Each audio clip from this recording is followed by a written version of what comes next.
Tell us a little bit about the day when you actually got taken captive. I know you had been doing some work at an orphanage there. Just kind of relay that story to us, if you would. So we had headed to the orphanage, and that was one thing when I heard that some guy in the group, or they were going to the orphanage, I'm like, please, can I go along? Because orphanages are, another thing that our family has a heart for. And we've gone to several orphanages in Kenya, and just enjoyed our time there tremendously. So I was definitely looking forward to going to the orphanage. And so when we started out that day, I was so glad that I had the opportunity to go to the orphanage. And the time at the orphanage was just as good as I had thought it would be. I mean, to spend time with the children was just amazing. We took lots of pictures and just had fun playing with all the children there. And as we headed out from there, I was in good spirits. I was like, it had been a wonderful day. Mm-hmm. And so we had not left the orphanage very long. We were back on the road. We had passed some snacks out, and I was in a seat right behind the driver's seat, the first bench seat in the back, and we were just going along, and all of a sudden the driver starts slowing down really fast. And so I looked up, and I just seen what looked like a box truck in the road, kind of halfway across the road. And I just see these gunmen popping out of it. And I was like, what's going on here, And about that time, our driver did a very fast U-turn and started back the way we came from. I was like, oh, okay, we're just turning around really quick, everything's okay. And about that time, another vehicle drove up along our side and pulled in front of us and cut us off, so we couldn't go anymore. So he had to slam on the brakes once more, and we came to a stop, and all of a sudden there's just gunmen all around us. And at this point, the entire vehicle just erupts in prayers to heaven. I mean, we were just crying out to God for help, save us. We didn't know what was going on. So in a little bit of time, the gunmen turned us back around in a motion. They were pretty much just motioning us to do whatever they wanted to do, hollering. And so we're just following their orders at this point. And they put us off on a side road. There was a couple of trucks ahead of us, and then a couple vehicles behind us with gunmen. And the gunmen just keep ushering us forward. And we kept following slowly, trying to, our driver was definitely not going, fast, because we weren't sure where we were going and what we were going to do. Mm-hmm. So he was just going slow and kept moving when they would motion, stopping. And they were also talking, trying to discuss. I think the gang had opened the side door and realized that the vehicle was full of white people. I don't think they were expecting that. They definitely were not. So they were shocked and weren't sure what to do with this vehicle now. So they were discussing that and discussing whether, what they wanted to do with us, I think. And so we're continuing to pray and, sing. And so after the gunman motioned us forward a couple more times, and our driver was going slow. Apparently they didn't like how slow the driver was going. So at one point they stopped us, and they came around to the driver's door and just ripped the door open and pulled our driver out. He was a white Canadian and one of our group. And so they yanked him out, and another masked man jumped in the driver's seat and took over. At this point, they took our driver off. We did not know where he went, and we weren't sure. A lot of us weren't sure we were ever going to see him again. And so we started on a ride of our lives. I mean, the driver that got in, he was definitely not a slow person. He didn't have his CDL license? No. And he wasn't taking us for a pleasure trip, that's for sure. We were, he just started off at top speed on this bumpy back road, and we had our heads on the ceiling more than we had our seats on the, more than we were on the seat. And we got to this circle. It was just a big circle with dirt, and they pulled us in there. Box trucks were sitting there, And then the gunmen just surrounded us once again, opened all the doors and just stared at us and talked. And there was a lot of conversations going on among the group, or the guards. So let me stop you right there and just ask you a question about that. What language were they speaking, and did you have anybody in your group that could understand what they were saying? And could they understand you? Did they speak English? They were speaking Creole, which is a mixture of French and it's a mixture of French. But there was a couple people in our group that knew it. One guy knew it especially very well, and he later became pretty much our translator between the gang and us.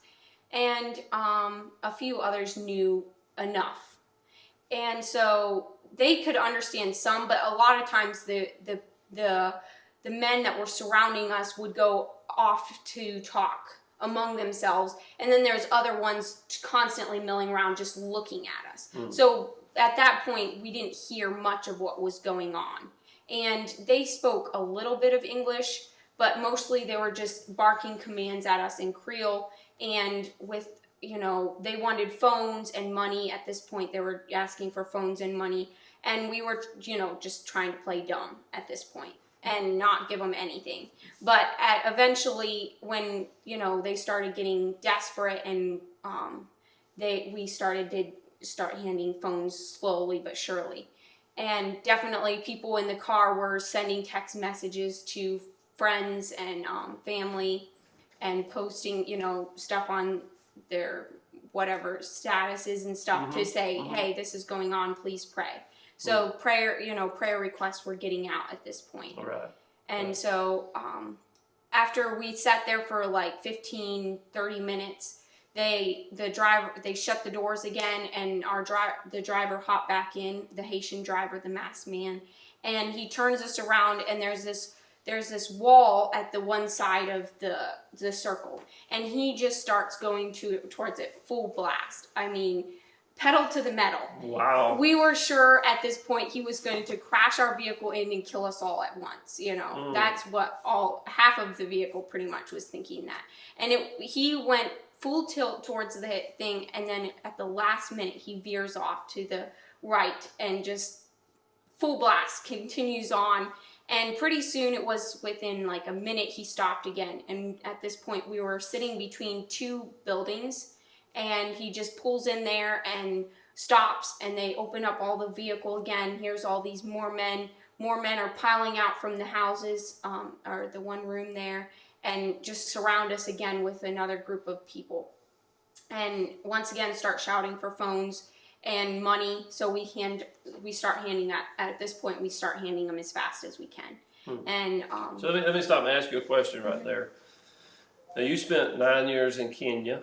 I know you've been to Thailand and spent some time there. Maybe other places. I'm not sure where all you've been, but you're an experienced person in outside the U.S., right? So have you been ever? Obviously, you've had not been taken hostage before, but how were you processing this relative to your greater experience, in foreign places before this? I mean, what was going through your mind relative to all those times? I was scared to death at this point. I'd never been in any situation like this. Kenya is definitely not. I've always felt safe in Kenya, and pretty much any other country I've never felt.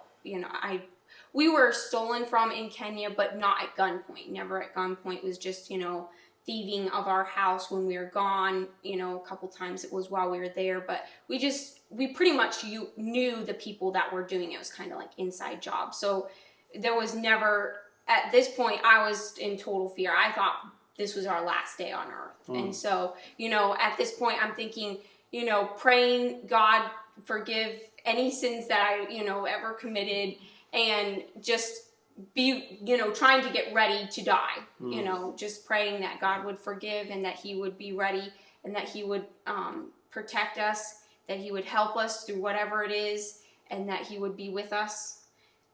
we're just, all of us were praying the same prayers, and we sang the angel of the Lord encampeth round about them. That became our theme song throughout our time in captivity. But we definitely were singing that when we were bumping along the road. Several times our driver would shout at us to be quiet. But, eventually we just break out in song and prayer once again. Right. We couldn't help it. Absolutely. Sometimes what's in there has just got to come out in a situation like that. For a Christian, I would think that prayer would be normal at a time like that, but you never know for sure, what you're going to do, because you just thankfully are not in those situations every day, right? I've always heard that, for soldiers on a battlefield, they say there are no atheists in foxholes. When death is literally looking you in the face, you get a different perspective on God. Yes. And so it sounds like that's kind of the case there. Obviously, you had the right perspective on God going into this, thankfully, but you were definitely calling out to Him for help. Mm-hmm. Yeah. So I interrupted your story, but so they've surrounded you again. You're handing your stuff over. Yeah. And then soon they brought our driver back, our white driver, and he sat on the running board. And I was never so glad to see someone in my life. I was like, thank you, Lord, he's back with us. Right. He's safe. They didn't kill him. And he sat there. And then after they got the phones and everything that they thought we had, they said, get out of the vehicle. And so we had hoped that up to this point that they would, after they got everything, they'd shut the door and, tell us we could leave. Because a lot of the missionaries there in Haiti have been robbed at gunpoint, multiple times. So, we figured at first that that's what they were going to do somewhat. But then, the wild ride and all that kind of stuff and bringing us to house, we had no idea. So they asked us to get out of the vehicle, and we all got out and started lining up. They started lining us up against one of the buildings. And at this point, I'm thinking, okay, now they're going to start going down the line and just shooting us, And so how do you handle a thought like that? I mean, that is just a heavy thought to be thinking. I mean, how do you handle that? I mean, do you try to push it aside? Do you just pray about it? Do you talk to your other people there with you about, do you verbalize that kind of thinking, or how do you handle that? Definitely there's no talking to anybody else. The guards the men are standing right there. Some of us were crying, my sister and I, just different people are crying, and they're telling us to be quiet, to stop crying. So, everybody that was crying tried to stop crying. And I was just praying. Because I was like, I have to be ready to go, So to me, I wanted to, I was thinking, is there sin in my life? Is there things in my life that I need to be confessing to God? God, asking God to show me and just get me prepared for eternity. And so that's pretty much all that you could do at that point. I couldn't talk to the other people in our group. The guards. So you were in a group, but in your thinking, you were somewhat isolated. You had to you were inside your own head trying to prepare to meet God. Really. Yeah, and each person in our group was doing the same thing. I mean, I've heard different of them tell their stories, and each one thought that the end was going to come differently than I thought, but each one was facing death, or what we thought was death at this point. And so, I think everyone in our group was facing it in a different way, and, trying to deal with it in a different way. But we were all praying, definitely. Everybody was praying. For sure. Well, I'm sure by this time your text messages had gone out. I'm sure other people were also praying for you. And as we go through, we'll hear ultimately many across the globe were praying for you. And we know that God hears and answers prayers. So that those prayers definitely made an impact and, had a positive influence on the outcome of this. So kind of run us on forward here. You're lined up by the building. what do they do with you from that point forward? They videoed us. One guy took a video of us, and then they pretty much said, okay, there was a door in the one wall, and they said, started hurting us towards that door, said, start going in. And they asked us to take our shoes off at the door, so we all took our shoes off and just kept filing into this room. It was a very small room. There was only one mattress in there at the time and a little piece of rug, and the rest of the floor was covered with cardboard. And so they herded us all in there. It was like a 10 by 12 room is what we judged. And once they got us all in, they shut the door fast. We heard logs and sticks and whatever banging up against it. So they knew we knew they were barricading us in there. And so we just sat down, stood up against the wall, whatever we could find space to do, and just continued praying and singing. And throughout the rest of the day, they came in multiple times bringing stuff. They did return some of our stuff to us, the one lady's diaper bag, so she did have things for her baby and some of the children in there. And so they just brought us food. Of course, none of us were hungry, so we didn't eat any of the food. They brought us more mattresses so that, pretty much by the time they stopped bringing us mattresses, there wasn't but a small square in front of the door that wasn't covered by mattresses. So we had 2 single mattresses and a double mattress in there.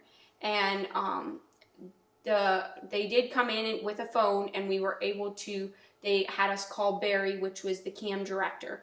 And so we were able to talk to him, and one of the guys told him that we're all together, we're safe, and that's about all we could get out before the man grabbed the phone back and then began to make his demands for money or whatever they wanted. Right. And so that message did get out, and that we were together and safe.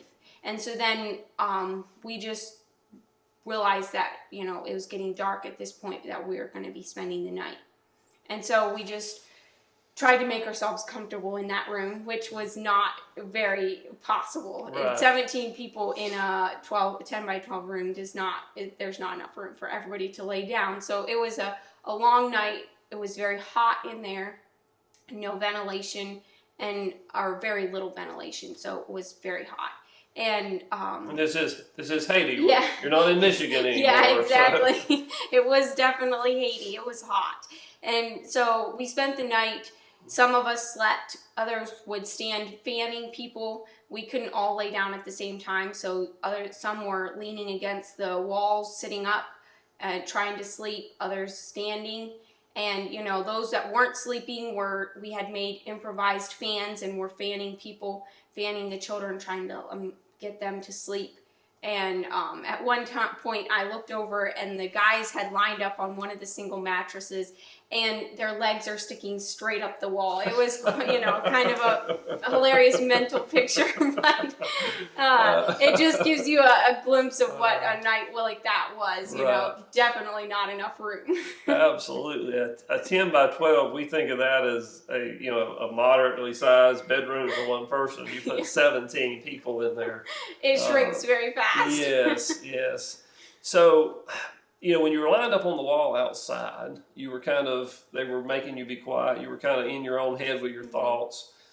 Once you got in that room, when did it kind of go from just your individual thinking to more of a group interaction about the situation you were in, and what was that dynamic like? Well, we definitely started talking about it, and the people that had been in Haiti the longest shared their observations and what they thought would happen. We definitely knew at this point that we were going to be staying for a while. We didn't know how long, and we weren't sure what the next days would look like.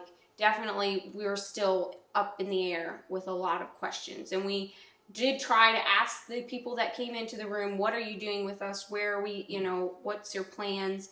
And they just told us, you're going to be here for a while. We want money. And, they also, a lot of, there was, negotiations going on, or they wanted different things. Later on, we found out there was a lot of requests that the gang was putting up. And so we just started talking among ourselves, just rehashing what all had went on. asking Dale if he was okay. Definitely, we were thankful that we were all back together. So we, had prayer meetings. We sang lots of songs, just trying to keep our spirits up and encourage one another, and just, rehash. And that's when a lot of people started sharing, what their thoughts were or how they felt in experiencing this. Yeah, the scripture of encouraging one another in the Lord, I think, would be applicable in that moment, right? Yes.